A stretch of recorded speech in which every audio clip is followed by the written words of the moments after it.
Hi, I'm Peter Haddock, and I'm here on the Moog Construction stand at Intermat with Dr. Nate Keller.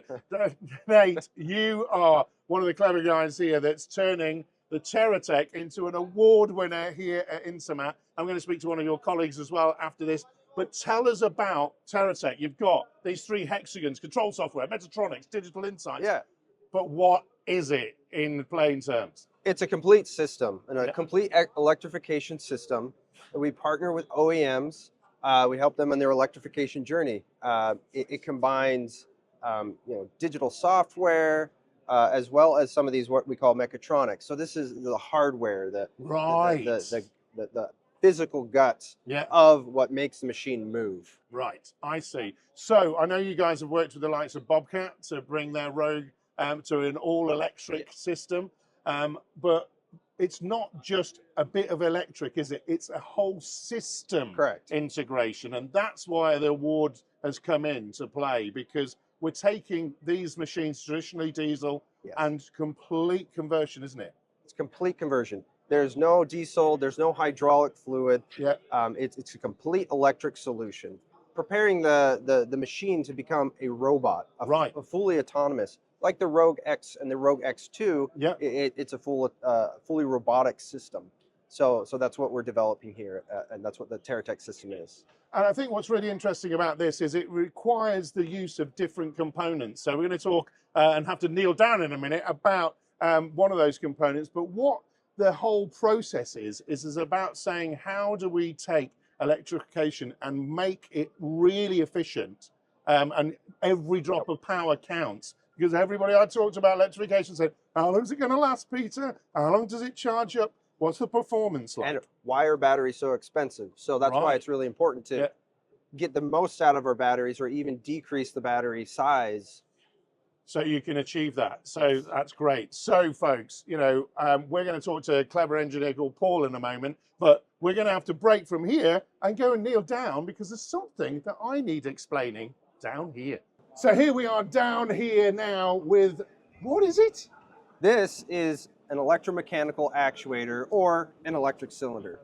That's what I wanted to understand, because folks, we talk about hydraulics and everything, and cylinders and movements and everything like that. This is one of the critical components if you're going to take hydraulic fluids and the typical system out. How does it actually work then? What's inside it? That's a great question. So here we have a servo motor that spins, and then it delivers torque and rotational energy through a set of gears, and then what's called a ball screw. So essentially this is like a bearing or a screw that has a little bit of a helix to it, and it has a nut that moves linearly back and forth. So that's what gives us the linear motion, like you would with a hydraulic cylinder. And inside this the electric motor, we have a brake to hold the actuator or the boom of whether it's a wheel loader or a skid steer up. And we also have a feedback device, so we know exactly what position we're in. So we have that constant position and feedback control of the electric cylinders. That is what an actuator is. Thank goodness I found you, because I was getting a little bit confused about how all this stuff works. It's simple stuff, folks, but the great thing about that is it's all sealed up. There's no fluids, there's no things to go wrong necessarily, and so the life cycle, the life costing as such of using an actuator is really important, isn't it? Exactly, and this is designed to be for the life of the machine. Fantastic. It's dust tight, it's vibration resistant, it's a very rugged system that can perform where hydraulic cylinders perform. Fantastic. So it's about time for me to go and talk to your colleague Paul to find out about how we control all this stuff. See you later. Thank you. Paul, you are an engineer expert here, and that's what I love about my job, finding out how things like this, which are boxes to anybody else at you and me, and actuators and things like that work. And this, folks, is an award-winning setup. Not just me and Paul, I'm talking about the tech here, people. So Paul, tell me about TerraTech. What's it all about from the technical perspective? And what do we see in front of here? What does it do? So TerraTech is an all-electric system. So the boxes here, explain what they do and why it's clever.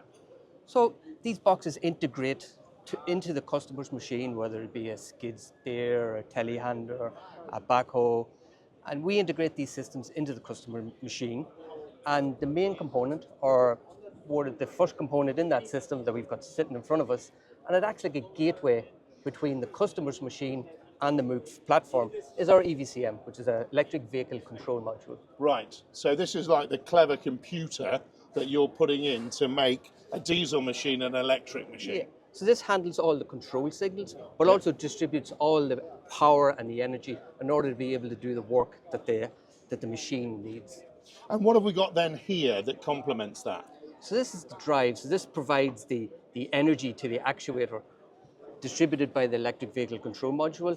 That energy is distributed to the servo drive, and that drives the actuator in order to be able to perform the function that the user needs. So this is like the hydraulic fluid control space where you're looking at hydraulics. Yes. And the actuator has got obviously no hydraulic oil, so that is a huge benefit for maintenance.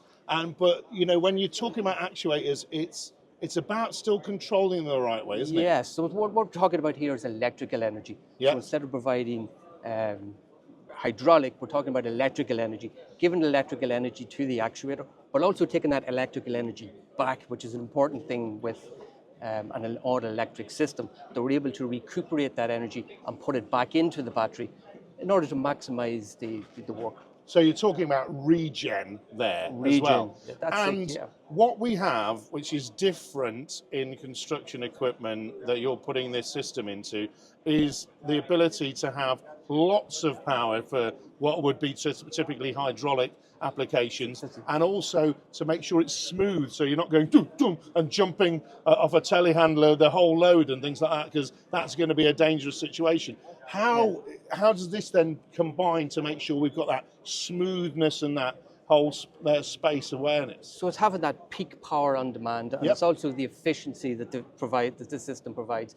But it's efficiency from an electrical perspective, but it's also efficiency from a user perspective. Right. That they get the responsiveness from the system as well, that they're not, as we say, fighting with the system. Yeah. And all that is, and we put all that into a power dense package, where we try to get as much energy and as much electrical energy into a smaller package as possible in order to provide a compact system for the user.